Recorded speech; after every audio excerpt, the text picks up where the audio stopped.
Hello mga kabems, nandito tayo ngayon sa ating gawaan ng trabaho, paggawaan ng magawa tayo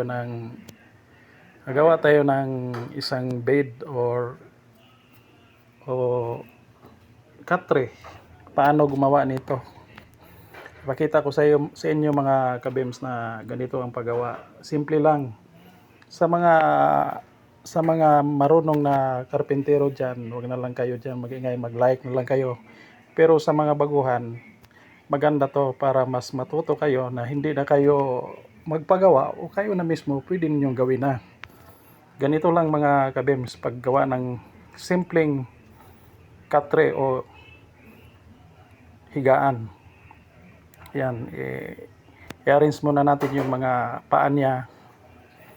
Putulan natin ganitong mga sukat. Ang gagawin pala nating katre o kama ay 54 by 75 ang sukat. Ito, inuuna man natin ang mga paa niya. Saka yung mga pahalang na para sa sahig. Pinuputulan natin mga kabems. Alam ko na marami nang natuto nito o marunong gumawa, pero sa mga wala pang alam, mas maganda kasi ito kasi mayroon kayong matutunan nito. Kahit hindi na kayo magpagawa, kayo na mismo ang gagawa mga kabems. Mga kabems, hingi lang sana ako ng konting support ninyo sa munting channel natin.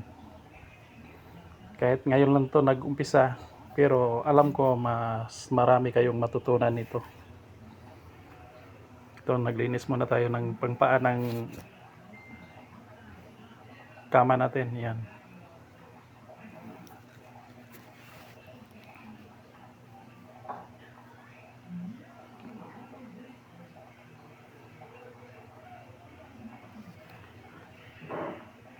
Yan. Napakasimple lang gawin ito mga kabems. Sa may marunong na, okay na. Pero sa mga wala pang alam, mas maganda kasi ito kasi kahit sa mga bahay natin, tayo na mismo ang gagawa. Hindi na tayo umaasa sa mga ibang magpagawa ka pa. Kayo na mismo, pwede niyo itong gawin sa bahay. O kung hindi ninyo masyadong nakuha, pwede naman balik-balikan ninyo yung pagpanood ng video natin para din kayo matuto.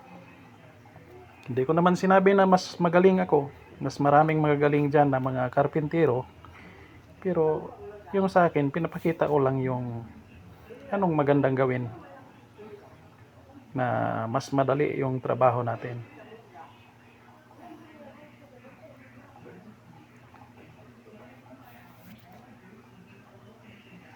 Yan, naglinis muna tayo ng mga pang-siding ng kama natin. Yan, nililinisan muna natin.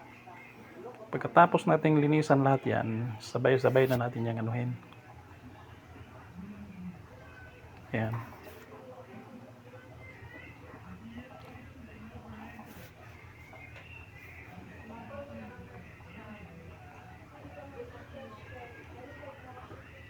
Yan, ilagay muna natin yung mga paa. Lagyan natin ng i-plaster na natin. Pagkatapos yung ito na, naggagawa na tayo, linisan natin yung pangsahig natin. Ang pansahig pala natin, 1/2 by 2 yung ginagamit natin. Gemili na to. Kasi mas maganda kasi to. Kasi matibay kapag ang sahig natin ay Gemili na 1/2 by 2. Yan.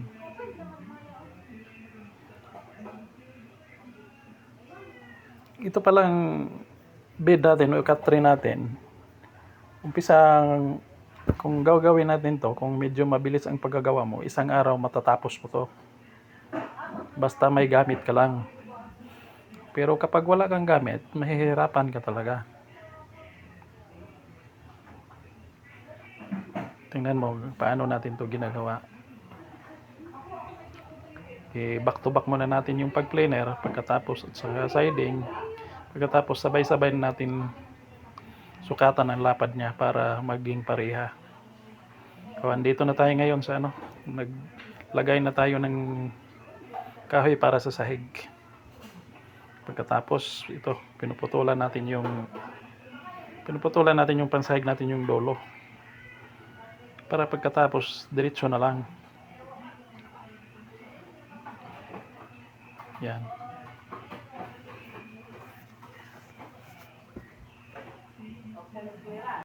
Yun mga kabems, nilalagay natin yung pansahig natin yan. Pinapako na natin. Yan, ang tapos natin mga kabems. So, andito na tayo mga kabems. Malapit na tayong matapos. So, ngayon, nandito na, nagsasahig na tayo.